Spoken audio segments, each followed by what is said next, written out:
Praise the Lord. I greet you very good morning in the precious name of our Lord and Savior Jesus Christ.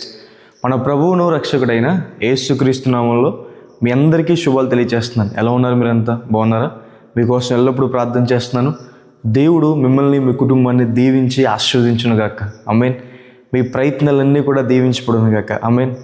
మీరు ఆత్మలోనూ అన్ని విషయాల్లో వర్ధిల్లాలని దేవుని సేవకుడుగా నా ప్రార్థన. బైబిల్ గ్రంథంలోంచి ప్రతిరోజు కూడా ఒక వాగ్దానం ధ్యానం చేస్తున్నాం కదా. ఈరోజు కూడా ఒక వాగ్దానం ధ్యానం చేద్దాం. చూడండి, బైబిల్ వాళ్ళంతా ఓపెన్ చేయండి. కీర్తనల గ్రంథము 33వ అధ్యాయము 11వ వచనం. యెహోవా ఆలోచన సదాకాలం నిలుచును. హల్లెలూయా. మనందరం కూడా మన జీవితాల పట్ల చాలా ఉద్దేశాలు, ఆలోచనలు కలిగి ఉంటాం, చాలా ప్లాన్స్ కలిగి ఉంటాం. తల్లిదండ్రులు, పేరెంట్స్ వాళ్ళ పిల్లల పట్ల చాలా ఉద్దేశాలు కలిగి ఉంటారు. అది బైబిల్ సెలవిస్తుంది. మన పట్ల ఎవరి ఆలోచనలు జరిగించబడతాయంట? దేవుని ఆలోచనలు సదాకాలం ఉంటాయని. కొన్నిసార్లు చూడండి, సేవకులు వారి సాక్ష్యం పంచుకుంటే ఇలా మాట్లాడుతూ ఉంటారు. నేను అసలు ఎప్పుడూ సేవ చేయాలనుకోలేదండి, దేవుడు నన్ను సేవకు పిలిచాడు, ఆ మాటకు లోబడ్డాను, సేవకుని అయ్యానని చెప్పి సేవకులు చెప్పడం మనం చూస్తాం. అంటే వారి ఆలోచనలో లేదు, కానీ దేవుని ఆలోచన అదే ఉంది కాబట్టి వారి జీవితంలో జరిగిందని. అలా మనందరి జీవితాల్లో కూడా దేవునికంటూ కొన్ని ఉద్దేశాలు ఉన్నాయని, కొన్ని ఆలోచనలు, కొన్ని ప్రణాళికలు ఉన్నాయని బైబిల్ సెలవిస్తుంది.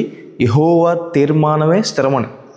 దేవుని తీర్మానం, దేవుని ఆలోచన స్థిరమైందని దేవుని వాక్యం సెలవిస్తుంది. దేవుని ఆలోచన చాలా గొప్పదని. దేవుడు మన పట్ల కలిగిన ఉద్దేశాలు ఎంత గొప్పవంటే అవి మనల్ని హాని చేయడానికి కాదు, కానీ సమాధానకరమైన ఉద్దేశాలని దేవుని వాక్యం సెలవిస్తున్నాయి. మన ఆలోచనలకి దేవుని ఆలోచనకి ఎంత తేడా బైబిల్ సెలవిస్తుంది. భూమికి ఆకాశానికి ఎంత తేడా ఉందో మన ఆలోచనలకి దేవుని ఆలోచనకి అంత తేడా ఉందని. దేవుని ఆలోచనలు మన పట్ల అంత గొప్పవని, దేవుని చిత్తం మన పట్ల అంత గొప్పదని. దావీదు గారిని సొంత తండ్రి అన్నలందరూ కూడా ఒక గొర్రెల కాపరిగా చూశారు, కానీ దేవుని ఆలోచన వేరే. దేవుని ఆలోచన, దావీదు గారు ఇశ్రాయేలుని పరిపాలించే మహారాజు కింద దేవుడు దావీదు గారిని చూశాడు. ఎస్తేరు గారిని దేవుడు పర్షియా సామ్రాజ్యానికి రాణిగా చూశాడు. దేవుడు యోసేపు గారిని ఐగుప్తు దేశాన్ని నడిపించే వ్యక్తిగా చూశాడు దేవుడు.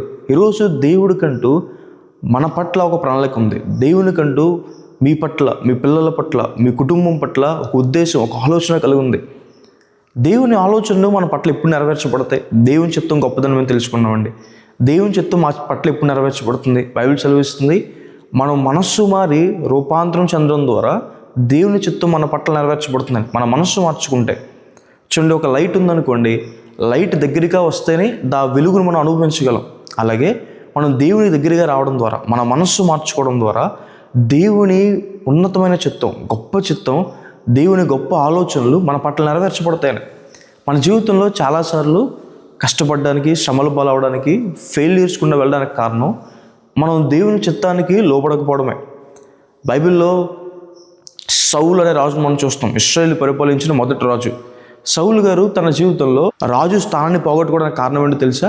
అతడు దేవుని ఆలోచన కన్నా తన ఆలోచనలు చేశాడు కాబట్టి అతని నుంచి దేవుడు రాజ్యాన్ని తీసేసుకున్నాడని. యోనా గారి జీవితంలో అతను ఎక్కిన పడవ తుఫానుకు లోనవడానికి కారణం ఏంటి? దేవుని చిత్తానికి కాకుండా, దేవుని ఆలోచన కాకుండా తన ఆలోచన ప్రకారం వెళ్ళాడు కాబట్టి. ఈరోజు ఒకవేళ ఇప్పుడు దాకా దేవుని ఆలోచన పక్కన పెట్టేసి మీ ఆలోచన ప్రకారం వెళ్తున్నారా? దేవుడి ఆలోచనలు మన మంచికే, మన జీవితాన్ని మేలుకే, అవి మన జీవితాన్ని నిలబెట్టేవే. అబ్రహాము గారు దేవుని ఆలోచనకి లోబడ్డాడు, ఆయన దేవుడి పిలుపుకి లోబడ్డాడు. ఆయన అలా దేవుని ఆలోచనకి లోబడ్డాడు కాబట్టి ఉన్నతంగా దేవుడు అతను ఆశీర్వదించారు అన్ని విషయాల్లో కూడా. ఒకనొక రోజు అబ్రహాం గారి జీవితాన్ని చూస్తే దేవుడు అబ్రహాం గారిని అన్ని విషయాల్లో ఆశీర్వదించారు. గిద్యోని దేవుడు పిలిచారు, గిద్యోని దేవుడు పిలిచిన దేవుడు గిద్యోనికి బలం ఇచ్చాడు, గిద్యోనికి కావాల్సిన సైన్యాన్ని దేవుడు ఇచ్చాడు. దేవుడే గిద్యోని పక్షాన నుండి యుద్ధం చేశారు. దేవుడి ఆలోచనకు మనం లోబడినప్పుడు ఆయనే సమస్తం సమకూరుస్తారని, ఆయనే మనం నడిపిస్తాడని, ఆయనే మనం బలపరుస్తారని. కాబట్టి దేవుని ఆలోచనలు సదాకాలం నిలుస్తాయి. ఆలోచనకు లోపడతాం. దేవుని ఆలోచనలు గొప్పవి, దేవుని ఆలోచనలు సమాధానకరమైనవి. కాబట్టి మనం ప్రార్థన చేద్దాం, ప్రభువా మీ చిత్తం నా పట్ల జరిగించమని, నీ చిత్తమే మా పట్ల జరిగించమని దేవుని అడుగుదాం. ఉద్యోగ విషయాల్లో కావచ్చు, వివాహ విషయంలో కావచ్చు, అన్ని విషయాల్లో ప్రభువా మీ చిత్తమే నా పట్ల జరిగించమని దేవుని అడిగినప్పుడు దేవుడు తన ఉన్నతమైన చిత్తాన్ని మన పట్ల నెరవేరుస్తారని. క్రీస్తు ప్రభు వారు గెత్సేమనే వనంలో మనకు ఉంచిన మాదిరి అదే కదా. తండ్రి నా చిత్తం కాదు నీ చిత్తమే సిద్ధించునుగా కానీ క్రీస్తు ప్రభు వారు ప్రార్థన చేయడం మనం చూస్తాం. అలా ప్రార్థన చేద్దామా? ప్రభు వివాహ విషయంలో నీ చిత్తమే సిద్ధించాలి, ఉద్యోగ విషయంలో నీ చిత్తమే సిద్ధించాలి, ఒక ఇల్లు కట్టుకోవడం కానీ అన్ని విషయాల్లో కూడా నీ చిత్తమే మా పట్ల సిద్ధించాలని అడుగుదామా? ఎందుకంటే దేవుని చిత్తం ఎప్పుడూ గొప్పదే, దేవుని ఆలోచనలు ఎప్పుడూ గొప్పవే. కాబట్టి ఈ వాగ్దానం విశ్వసించండి. ఆయన ఆలోచనలు మన పట్ల సదాకాలం జరుగుతాయని. హల్లెలూయా. ఆయన ఆలోచనలు మన పట్ల స్థిరంగా ఉన్నాయని, విస్తారమైన తలంపులు, మంచి తలంపులు దేవుడు మన పట్ల కలిగి ఉన్నారని దేవుని వాక్యం సెలవిస్తుంది. ప్రార్థన చేసుకుందాం. సర్వశక్తిమంతుడా, జీవంగల దేవేశ ప్రభా, మీకు వేలాది వందనాలు యేసయ్యా. ఈరోజు ఈ వాగ్దానం ద్వారా మాతో మాట్లాడినందుకు మీకు వందనాలే, మమ్మల్ని దర్శించినందుకు మీకు వందనాలు యేసయ్యా. మీరు ప్రభా సర్వశక్తిమంతుడు ప్రభా, మా కోసం ఆలోచిస్తున్నారన్న విషయమే చాలా గొప్పదయ్యా. మీరు మా పట్ల తలంపులు కలిగి ఉన్నారన్న విషయమే చాలా గొప్పది. అది కూడా సమాధానకరమైన తలంపులు, అవి కూడా ప్రభా వాళ్ళు హెచ్చించే తలంపులు, అవి కూడా మా జీవితాన్ని బాగు చేసే తలంపులు, మా జీవితాన్ని కట్టే తలంపులు కలిగినందుకు మీకు వందనాలు యేసయ్యా ప్రభు. మా పట్ల మీ చిత్తం జరిగించండి అయ్యా ప్రభు.